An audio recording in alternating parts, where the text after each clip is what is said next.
Hey guys, so I'm going to take my Imagic cream color palette and I'm just going to be putting down different cream colors on my eye. This is going to act as the base for our eyeshadow and it's going to keep the eyeshadow in place, but it's also going to help us re-intensify the colors we're going to overlay.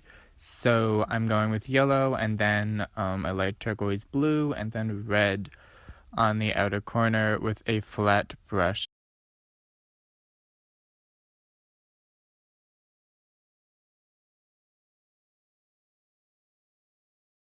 I'm actually going to take a white cream color and I'm going to go across my eye and then I'm going to set that with white eyeshadow. I plan to put different colors of the rainbow on this part, which is why I'm doing this. Then I'm going into the Urban Decay Electric palette. I'm taking Thrash, which is a lime green, and I'm putting it on and blending upward where I put the yellow cream color, like so. Then I'm going to take Gonzo from the same palette and I'm going to put that on the blue section and also blend upward.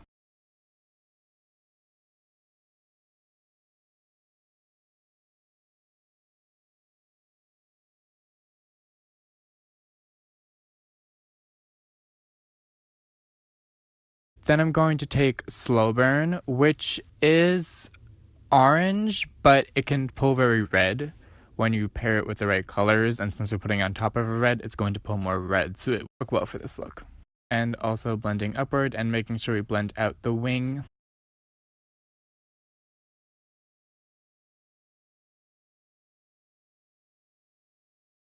Then I'm actually going to take a crease color. This is Makeup Geek's Barcelona Beach, and I'm just going to throw that throughout the crease because I want the upper crease portion to look more blended as opposed to just being color and then stopping right at my skin tone. Then I'm going to take all the colors I just used and re-intensify them.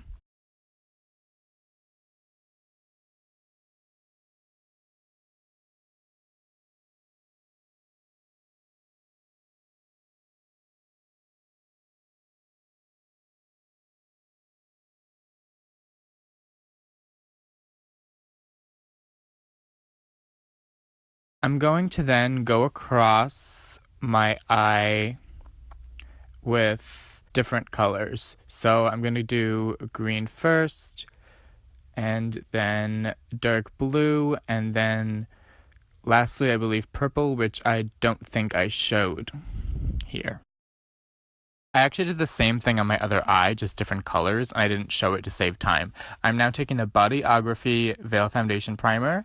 This is a green primer, so it's going to help counteract the ridiculous redness that my face clearly has. And I want to go for full coverage, so I'm going with the Milani 2-in-1 mixed with Revlon Colorstay. I wanted to use the counteracting green primer as well as a full coverage foundation to give myself a truly blank canvas because we will be putting color all over our face and I want those colors to show the best they can. And then this is a Real Techniques foundation brush to buff everything in seamlessly and flawlessly.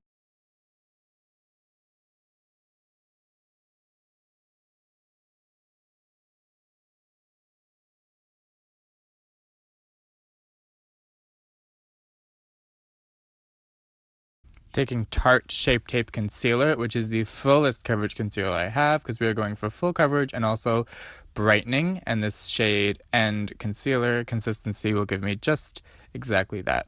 So I'm going to put it on all the high points and then blend it with the Real Techniques brush.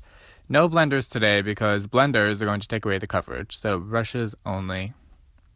Also because I have no idea where any of my blenders are. They've all completely disappeared. I think they're pretty much gone. I can't remember the last time I used a sponge to blend out foundation. So this brushes is just my life now. So this is what's happening. Make sure we get all the nooks and crannies of the face.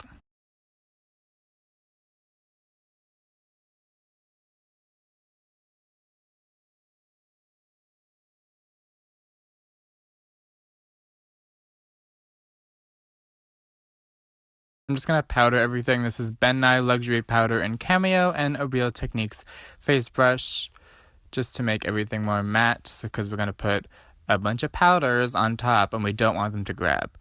If you have really dry skin, you might be able to skip this part, but I really do think that using powder will help smooth things out and just help everything you put on top of the face blend better. So even if you don't are super oily, you might want to do this.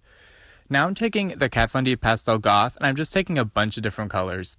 But I'm putting them strategically. I'm taking, I think this is Clementine, like all throughout my cheekbones, where I would contour basically, and inside my forehead. Just shading the face in with color. Then I'm taking the yellow, I forget what the yellow is called, but the yellow in the palette, and I'm putting that sort of like above that, and then like in the corners of my nose. Just in places where I felt like was right. Then I took some of the green and I put that there too. I'm just making myself look sort of like alien-esque and just sort of putting colors where I think they look good. I can't really explain my color placement choices other than that. I'm also putting some yellow in the center of my forehead. Then I believe I switched the electric palette. I put some of those colors on as well because the electric palette's colors are more pigmented and I wanted to really re-intensify them. I put, I think, Slow Burn and Savage on my cheekbones. That's definitely jilted. It's definitely jilted. What's on my brush right now? And then I know I also put Urban in like the deepest, which is the dark purple, in the deepest part of my cheek to help really define it and give myself a nice contour. And then I just blended everything upward. This is a blush brush from, I think, Luxie. I got it sent in Ipsy, so I'm pretty sure it's Luxie. And just putting more color into the crevices. And you can see my skin's really starting to like transform now and look really, I don't know, alien-esque. I don't know, I think it looks alien-esque. In case you guys couldn't tell, this is my Pride look, by the way. In case it wasn't so obvious, this is my Pride makeup look for this Pride year.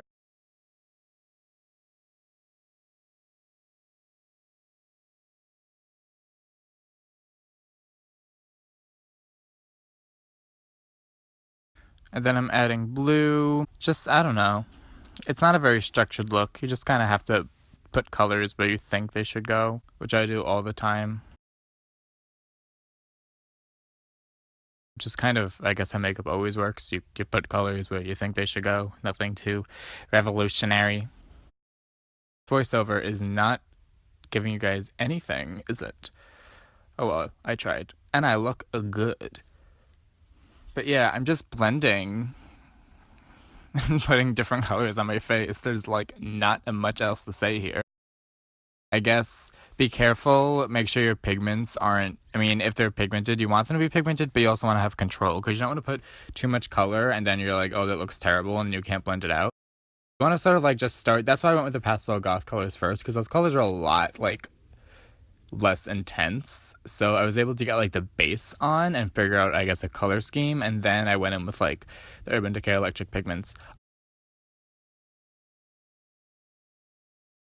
Oh, and now I'm doing tears. So this took the NYX white liquid liner. I took a color Envy liner from Jordana.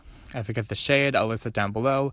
And then also the NYX Vivid Bright liner in Gunmetal. Because, I don't know, I saw these tears on Instagram. These, like, veiny sort of liner tears. And I don't know, I wanted to do that. Because I saw it and I was like, I want that on my face. You guys know how it is. You see something on Instagram and you're like, I want that to be my life. I didn't plan to have these in before then. And then I was just like, let's do it. Then I'm also taking the Ulta Beauty Rainbow Highlighter and I'm taking coordinating colors and just putting them where, like, the colors on my face. So the yellow one on the yellow, the green and blue on the green bluish parts, because I wanted this look to have a sheen to it and be sort of chromy because I thought that was very alien of me to be chromy. And then there I am showing the product. Trying so hard to be a professional. Am I professional enough? And then I'm taking this. This is another Jordana Color Envy liner. I'm terrible, so I forgot the name. I'll list it down below. And then I put the NYX Crystal Pink liner, but then I forgot it burned my eyes, and I was like, ah, shit, I'm not with this today. Switched to the Urban Decay glitter liner in LCDC. Because I just wanted, like, I don't know, I wanted something else in the eye, so I made this, like, bottom wing. Like that. Oh, and I also put some white dots because that was very alien. And now for the color brows. I recommend for the color brows you go on with a white base over your eyebrow. If you have dark brows like me, if you have like lighter blonde eyebrows, you might not have to do this to sort of cancel out the color. If you're like me and you're too fucking lazy to like actually glue down your brows like a professional and you just want to do that. So I did that, and then I'm putting different cream colors And I did a duochrome effect thing where I had 2 different colored brows because I think I'm cool enough to do that. So I did a blue and then some green, and then I did those for sort of like the actual brow, and then I extended my brow with like another really lighter color. Like this one I used yellow, and on the other ones I used like pink and orange and red. And yeah, I'm putting down cream products first and then shadows. Same thing that I did with the eyeshadow basically, just to make them really intense.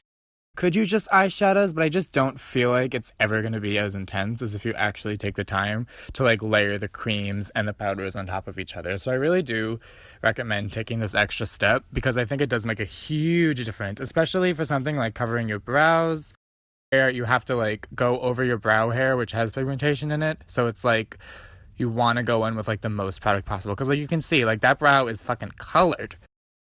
Like, you would think I covered that and drew it on, but I didn't because I took the time to, like, really layer on the products. And now I am super alien. And I also wanted a unibrow, so I just drew, like, dots to connect. So it's like a unibrow, but not a real unibrow, but, like, an optical illusion unibrow. I did not edit out the brows at all. I was like, I am showing y'all this today. No transforming snap check here, honey. And then, yeah, I'm just blending to make more ombre. I put a random color that I totally forget what the fuck it is. I'll put it down below. And then I also put MAC Sweet and Sour lipstick on top. And we are done. Thank you guys so much for watching. I will see you. Oh no, we're not. We're not done. I think I'm putting more of the highlighter on. Yeah, that's what I did. Okay, this is the most unfucking video ever. I'm done. Bye.